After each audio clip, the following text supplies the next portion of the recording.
takes us to the beginning of Revelations 17. So reading verses 1 and 2, who would like to volunteer for that? Andrew, what a wonderful volunteer. Well, I will. I'm gonna take an extra step. So verses 1 and 2, please. Then one of the seven angels who had seven bowls came and talked with me, saying to me, "Come, I will show you the judgment of the great harlot who sits on many waters, with whom the kings of the earth committed fornication, and the inhabitants of the earth were made drunk with the wine of her fornication." Oh, thank you. Well, it doesn't pull any punches, and I guess that that when you're talking about the end times and everything is falling apart, you probably shouldn't pull any punches. That makes a lot of sense. So firstly, who is this great harlot, this great prostitute, it may say in different translations? Same meaning, just different choice of words. There is great, well, actually, I thought that it was unanimity because I went source agrees with this side, and then I went, the other two sources go for the other side. So the four of them go for this is Rome. Just this is what it's talking about, Rome. Andrew of the Orthodox Study Bible goes into a little more detail. They say it's an empire, it has claims of divinity and sovereignty, and that it was eternal, it was opposed to God and church, it was symbolic of evil rule. There's a lot of reasons why considering the Roman Empire as anti-Christ would have been accurate, and it certainly was anti-Jesus, if we're just stepping away from the keyword. That said, Andrew of Caesarea, Saint Andrew, says that it's easy to understand why they would have thought so, why many of the ancient commentators would have thought so, but it could be an empire that is like the Roman Empire, or it could be an earthly kingdom which was, as it were, represented in one body, kind of metaphorically, or the city which is to reign even unto the coming of the Antichrist. And so if you're looking at the city which is to reign, I know that some people with greater or lesser justification would be talking about New York being the seat of the United Nations. This is probably a good example of why it's dangerous to just apply revelations just because we take a verse and then go, yeah, it's that. I can see that. Humans are gifted at finding patterns. That doesn't make those patterns correct. So Archbishop Averki presented a different possibility, and I didn't find any other source talking about what Archbishop Averki was saying. But considering the times, it could be that could explain why his mind went to this place. So he saw the great harlot as being the church that was unfaithful to Christ. Those who were supposed to be in the church who had bowed to Antichrist, or possibly, and this is one of those things where the Venn diagram kind of overlaps, or the society of apostates of God, that is, Christians who serve the world of sin and depend on its power. And when he is alone in that interpretation, and yet if you look at, I think it's chapter 21, there's talk of the bride, and I think later on we'll look at a contrast of the harlot versus the bride, how one is ordained and one is adorned and the other is very, very differently adorned. So so that there are just because it's not old doesn't make it wrong either. And lastly, two other ancient commentators simply called it the body of all the lost, and that's Primasius and Bede, called it the collective noun for the lost. So I hope that diversity of possibilities is I'm sure it's understood because you're all attentive and considering this carefully. But I'm very hopeful that that it doesn't add confusion, I suppose. It is that it is an empire that that is opposed to God and church is I think that's probably sufficient to be getting on with. As far as what do we look out for, we know that it's not the Roman Empire as it was constituted in the 1st century, but it may well be something important like that in important ways. One of the things that that I wonder about how similar or how different it is this the symbolism that that the term harlot is using. That the idea of indiscriminate fornication is at a cost. It's that it symbolizes apostasy. So where there is the peoples would go a-whoring themselves, as it says in some translations in the Old Testament, and this is obviously not right. So harlotry as a symbol of apostasy and idolatry. You can see that in Isaiah 1, Isaiah 23, Jeremiah 13, Ezekiel 16, Hosea, probably all of Hosea, but Hosea 4, and Nehemiah chapter 3. Ecumenius also backs this up, but he doesn't add anything further. So that this is a symbol of apostasy and of idolatry, that is going against God and replacing God.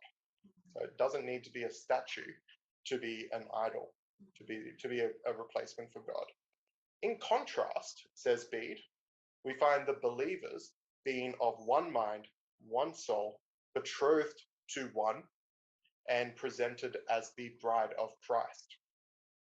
That great difference between the great harlot and the bride is very, very significant for this.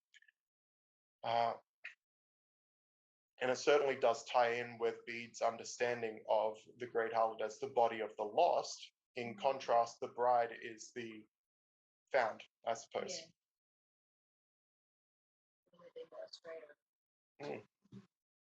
Or at least came back. Many waters. So the verse talks about there being many waters. And there's a portrayal of the waters of Babylon and the rivers of Rome / the seas of Italy. So that there are many waters is kind of a description.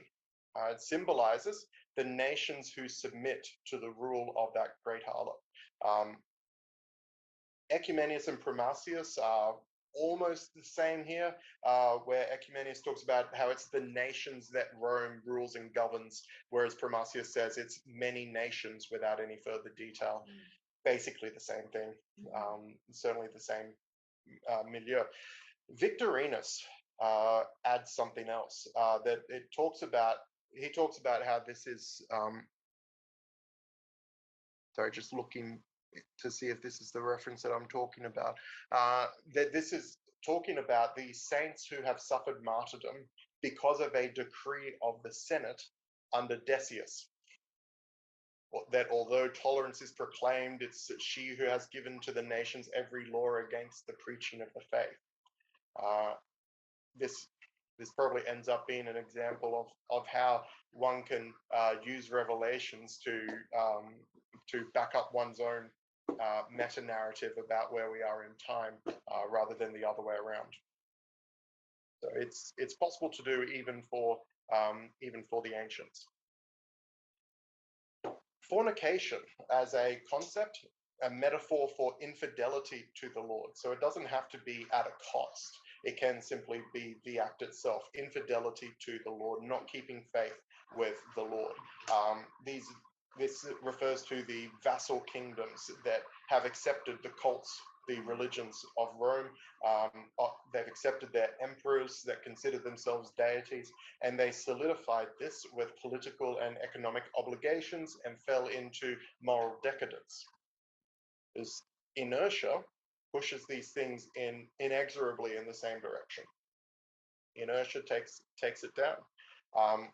Once you accept a little bit, unthinkingly, then also unthinkingly you'll accept a little more, and so on, and so on, and so on. That's not to say that just because someone else does something, it's necessarily evil.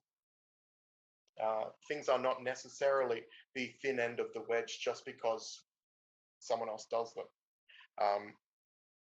For example, non-Orthodox Christians use crosses in churches. That doesn't mean that we should stop using crosses. For me, of course not. Besides, it came from us anyway. Good luck.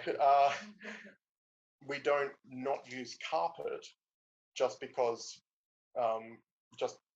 just because the pagans do, just because government does, just because it's still in itself, it's not evil. That's right. Yeah. That's right. To be indiscriminately taking in things can lead to problems, and it can lead to problems like this. If we're thinking about what we're doing, then we're not being indiscriminate about what we're taking in. And people can quibble about what should be taken in and what shouldn't. And these are probably good conversations to have. But even the consideration, what should we be taking in, what should we not be taking in, even the fact of this conversation is ensuring that that things don't just come in because. Lastly, the wine that is used. Why a cup of wine? And there is this link which I think for Christians would be impossible to not see, of the link with the Eucharist. That there is a Eucharist of death, and wine being intoxicating so the nations have been seduced and stupefied by this hideous Eucharist of death, focused on persecution and the martyrdom of Christians. And Ecumenius adds that all humanity has thus followed this great harlot. All right, how do we go? Any questions? Yo. Since Rome as an empire spanned many different bodies of water, I looked at the map of the empire under Trajan. It's pretty big.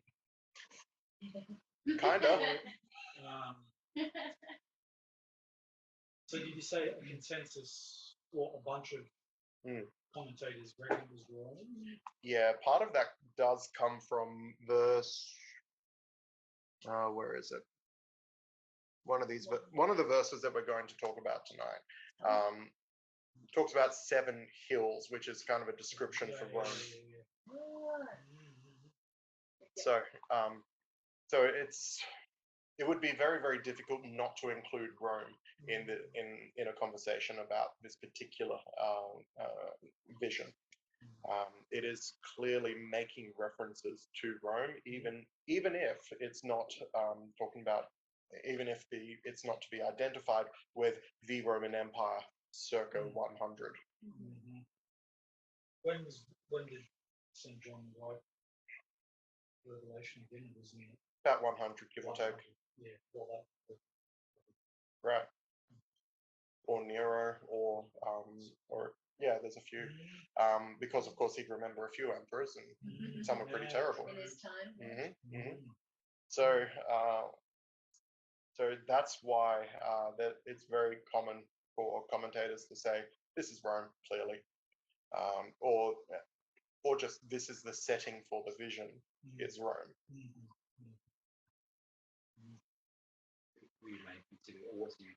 He was writing in about 1970, give or take, because Father Seraphim was able to translate his work. So 1970, I anticipate that he may well have been thinking of the Moscow Patriarchate. That's what I was thinking as well. He may have been, or about it doesn't behoove us to go into details, but the idea that people were compromising the church, the idea that some were that had poor ecclesiology, in short, and this is that could have been part of it. He could have been thinking of Sergianism in particular. I wouldn't think that he would have been referring to those outside the church. But that's inferring from very little evidence. But that my guess is that he would be talking about people within the Orthodox Church who were going awry. My explanation was pretty much going to reword your explanation. So in the context that that we have in our Bible study, that's there's more depth that can be gone into it, and when we discuss ecclesiology, then we probably will. But not a fun chapter of history. Certainly not fun to be living through. Any other questions? No? Seems pretty blindingly obvious.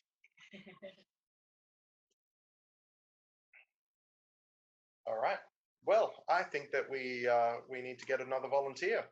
Way in the spirit into the wilderness, and I saw a woman sitting on a scarlet beast, which was full of names of blasphemy, having 7 heads on 10 horns.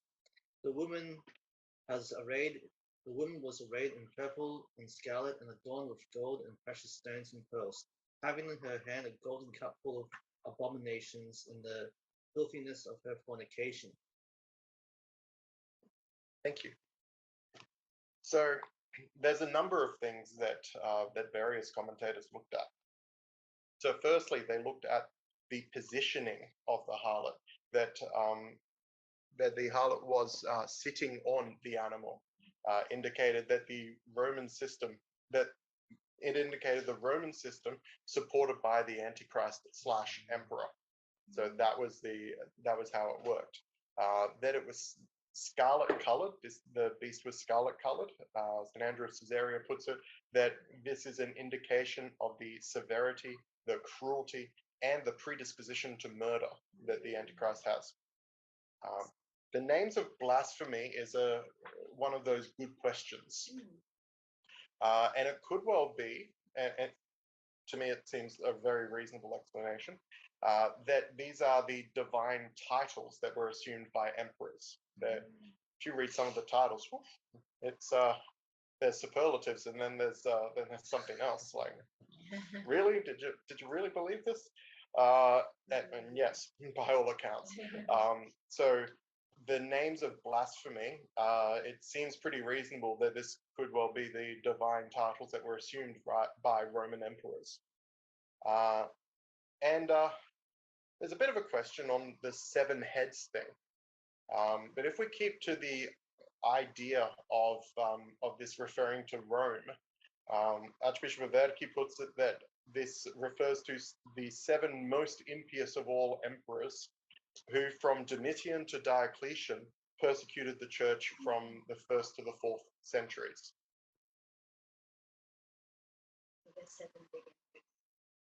Well, there are, if you only count 7. And that's one of the difficulties of applying numbers to people. When it's formal and you're counting all the ones in this particular category, then all right, 1, 2, 3, 4, 5, 6, 7. There you are. I can tell you that there's a specific number of parish priests who have served at this parish. There's a specific number of priests who have ever served in this parish. But at what level would you go, this priest is significant enough for me to count in the number of, if I was going to do something stupid and say 3 best, what marker would I use, and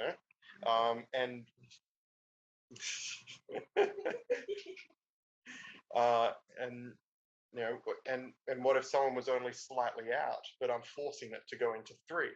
Well, maybe it's 7. 7 is very, very clear. Like maybe 7 of them declared persecutions, and if so, well, that actually works. But if it's just the 7 that I am going to choose out of a top 10 because you've got to cut it off at 7. So I don't know enough to be able to give more certainty, which I would prefer.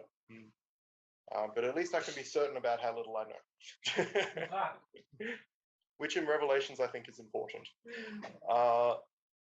Verse 4, there's some really luxurious clothes, like really decked with gold and gems and pearls. The purple and scarlet, I think, might pass us by, but in particular, purple was an expensive dye, a rare dye. It came from a particular type of shellfish in Phoenicia. Like, really? Now, let's contrast this. Who's got a paper Bible? Because that's probably easier to flick through. Chapter 21. Who wants to race it? Oh, it's on, and we're flipping from left to right and right to left. Yep. Oh, chapter 21, verse 2. Then I, John, saw the holy city, New Jerusalem, coming out of heaven from God, prepared as a bride adorned for her husband. I don't suppose the adornment is described in verse 3, is it? And I heard a loud voice from God saying, Behold, the tabernacle of God is with men, and he shall dwell with them, and they shall be his people, and God will be with them, and be their God. So no. But even the lack of adornment is interesting.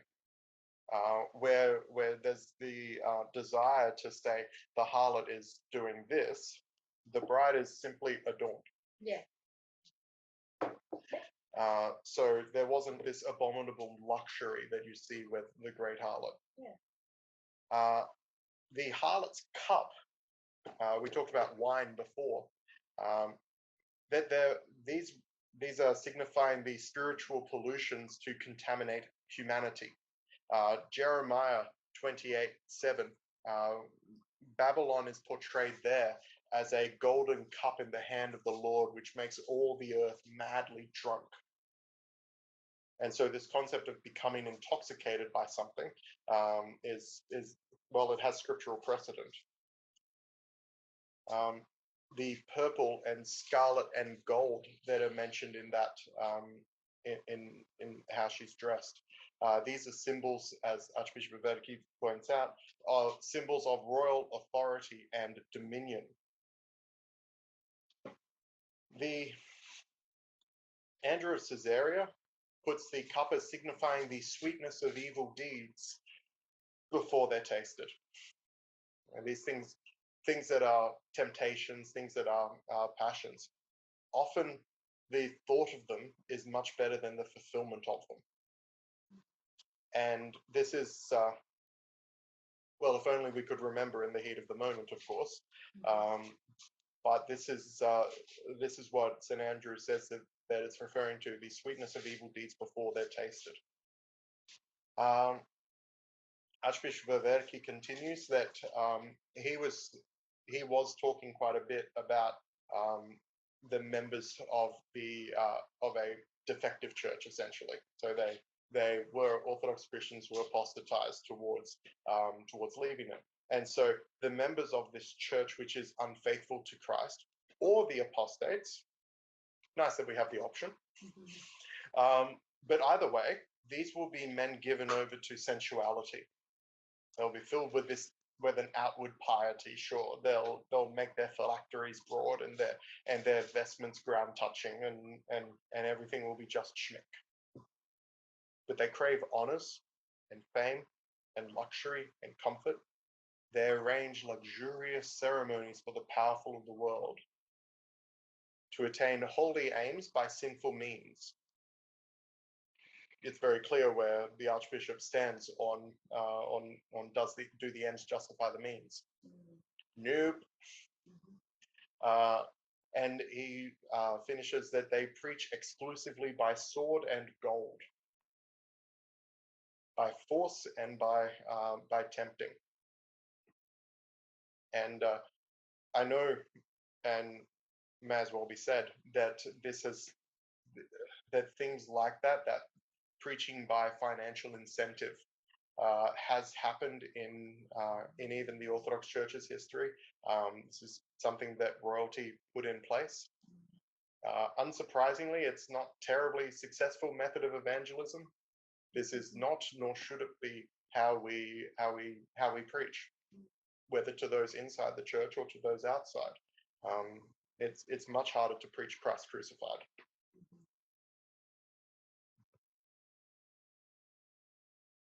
Any questions? I think the reference to, was it 21:2?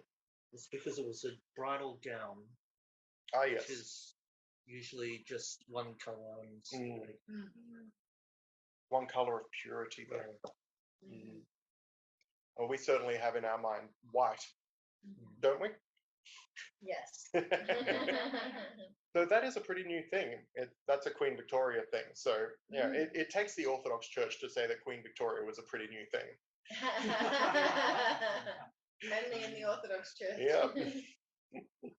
Old has to be, in a previous technological age.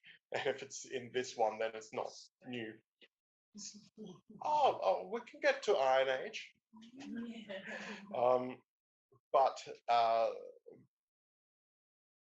But the bridal gowns would have been Sunday best. Yeah. So they wouldn't have been ostentatious. They wouldn't have been showing off. They wouldn't be how much bling can I fit onto a piece of fabric.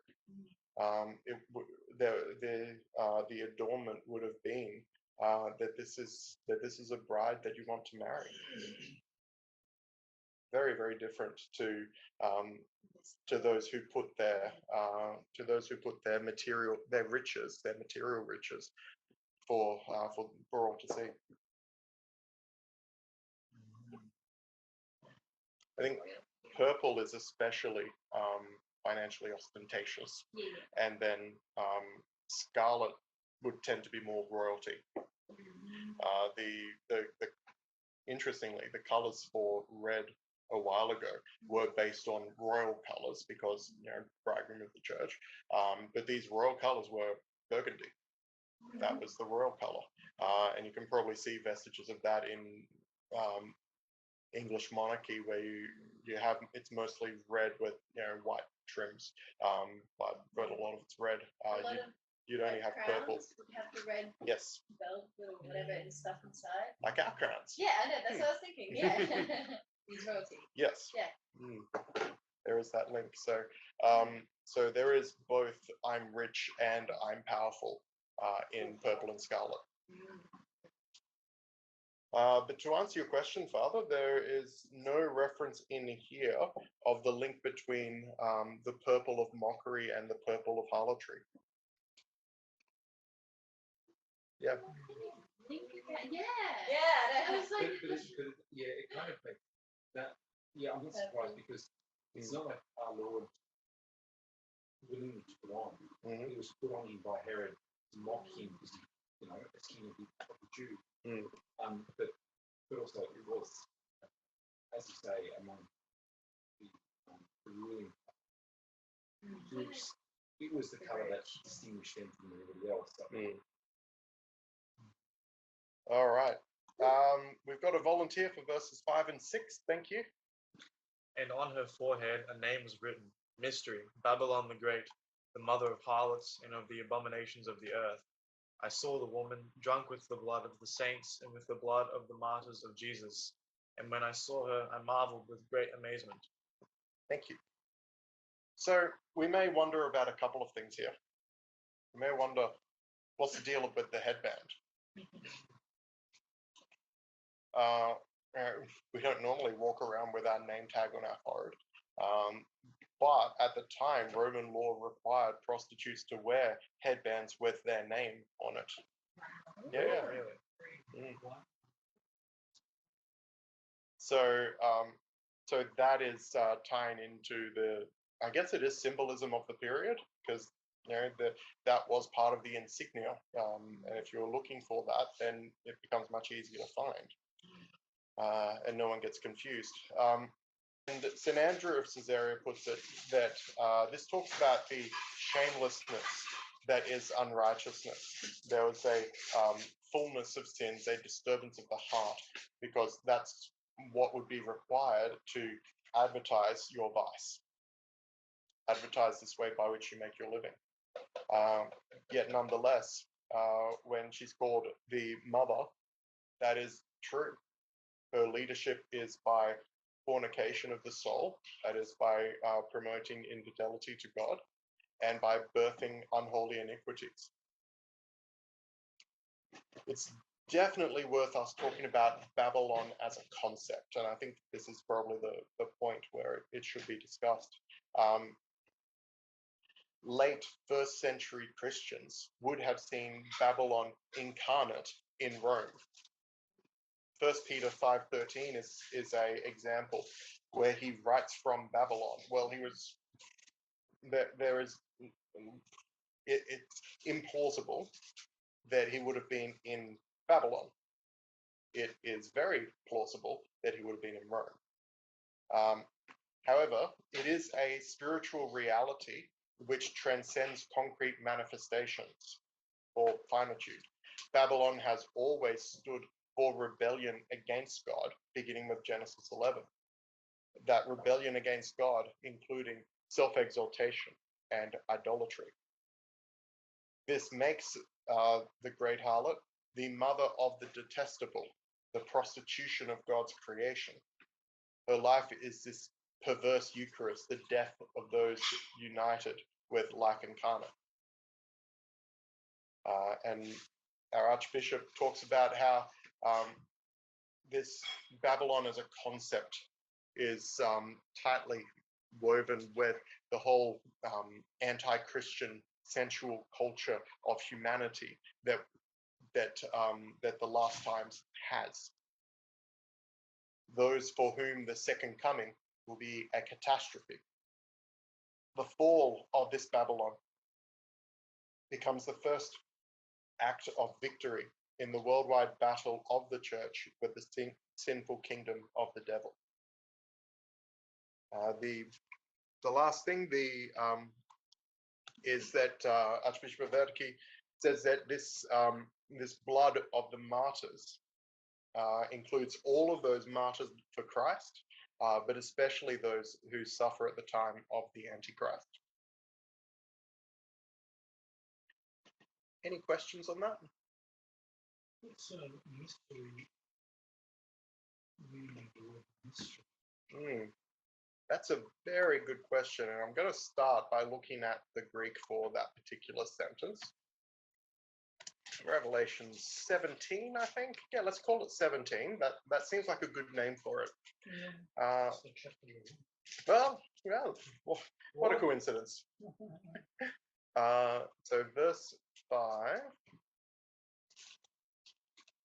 About in the study Bible. And it says mysterion, which mystery. Also, that's the same word used for sacrament. So something that is kept to the side, that is not fully understood, that is veiled for reasons for secrecy reasons, for whatever impact. What does the Orthodox Study Bible say about mystery? That is primarily a spiritual reality, a mystery transcending concrete manifestations. Mm-hmm. Yep. Young's literal translation says secret. I don't know why mysterio would be translated secret by a literal translation. Because I can take you through the letters. M-Y-S-T-E-R-I-O-N. Like it's the most clear link that I can think of. Mysterion. Yeah, I can. Or Mysterion, technically. Is that H has become E when transliterating for no apparent reason. That's the same reason why it's Amen in English and not Amin like in a lot of other languages. The more you know. An accent issue. So, Nah, mate. Amen. Hmm? Yeah. Yeah. Mm. I think Arabic is closer to Amin, like it draws out the I sound. Yeah. Absolutely. Yeah. Mm. Yeah. It's only the Yes. Yeah. Well, I should hope so, Yes. given that that's the language used. Any other questions on verses 5 and 6? So what does it mean for the harlot to be drunk with the blood of the saint? That there's just so much of it. Mm. And if we're considering wine as being something that seduces and intoxicates, that wine is ultimately iniquities. You know, that was a we referred to it with the taste of it seems good before we imbibe of it. And so if we're talking about the mother of iniquity, well, that's something that she's consumed to the full. But the angel said to me, why did you marvel? I will tell you the mystery of the woman and of the beast that carries her, which has the 7 heads and 10 horns. The beast that you saw was and is not, and will ascend out of the bottomless pit and go into perdition. And those who dwell on the earth will marvel, whose names are not written in the book of life on the foundation of the world, when they see the beast that was and is not and yet is. Well, thank you. Yeah, some of them are quite a challenge. I don't know where the 7 hills thing that I was talking about is. Yeah. It could be in a couple of verses later because that was a linked section. Verse 9. Yes, the 7 heads are 7 mountains, and so that 7 mountains is a common reference to Rome. It is also possible that it could be talking about 7 kings, and there's a whole bunch of 7s here, but that does add credence to it. It's about Rome. So 2 things. Sorry, one big thing, and it's about the beast. That this is that the beast refers to either the Roman Empire or the hellish Antichrist. That he was destroyed only to resurface in an imitation of Christ. And Andrew of Caesarea says that Satan will come in the way indicated, out of the pit or out of the present life. That is a metaphorical pit because of the depth of sin in this life. For the sake of the destruction of humanity, Antichrist will come out, having Satan within himself, and receive his perdition in the age to come. Questions? I will say that this will be an unfortunate place to stop, and it was pointed out earlier that we had already reached 8 o'clock. So the remaining 10 verses in the chapter will just have to wait. But it does continue. So it would behoove us to perhaps revise this particular couple of verses as we move into next week's topic. 2 weeks' time's topic. But any questions on verses 7 or 8, or indeed about tonight? So was and is not and will ascend. And will. Yeah. Now So that is very interesting. goes back to Well, that is different. So Eastern Orthodox Bible says, and yet will come. So when they see that the beast was, now is not, and yet will come, which doesn't make it any easier to read, I think. I know what you mean by and is not. Future tense. There's Like it doesn't mean. Sorry. there is a little note at the bottom that says the beast that was and represents the Roman Empire. Yeah. And the hellish Antichrist seems to have been destroyed only to resurrect in the imitation of Christ. In the future? Yeah. Cool. Young's Little Translation says the beast that thou didst see, Mhm. it was and it is not, and it is about to come out of this. Yep. And go to and to go away to destruction. So, firstly, there's little differences whether you're looking at the beginning of verse 8 or the end of verse 8. Yes. Yeah. So, only so much, because it's the same tenses either way. Was, is not, and will be is roughly the tenses. So perhaps Rome, well, that would be difficult. Was and is not and is about to come up. So from our perspective, we could say, all right, it was Rome. It existed, it fell away, and now it's gonna come back at the end. It still exists. And if we wanted, we could get, some very, very precise descriptions that fit the meta narrative that we created. And yet, in the first century, there was no sense that the Roman Empire is not. French. I'm going to read a segment from Bede's explanation of the Apocalypse. I could read St. Andrew of Caesarea's explanation, but Bede's is shorter. Okay. And I think covers much the same ground. So he says, the devil ruled in the world at one time. That's the was part. But when the Lord was crucified, he was cast out. That's the not is part. However, at the end of the world, when he has been released from the confinement of his prison, he will perish for eternity by the breath of the mouth of the Lord. Boy.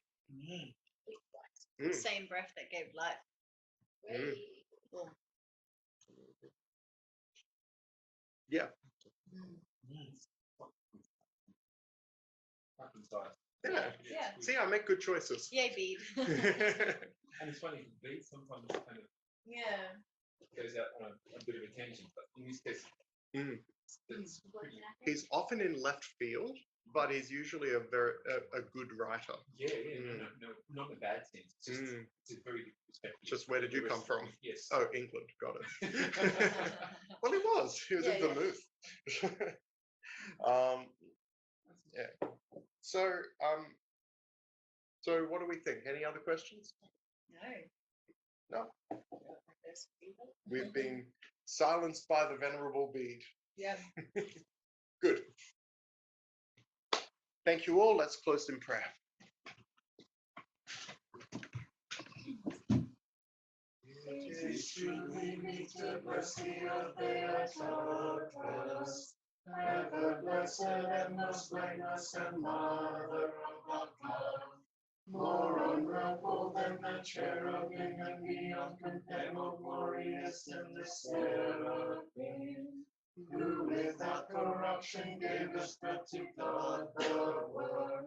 The very Theotokos do we magnify. Thanks, everyone. We'll see you next time. Thank you, Father.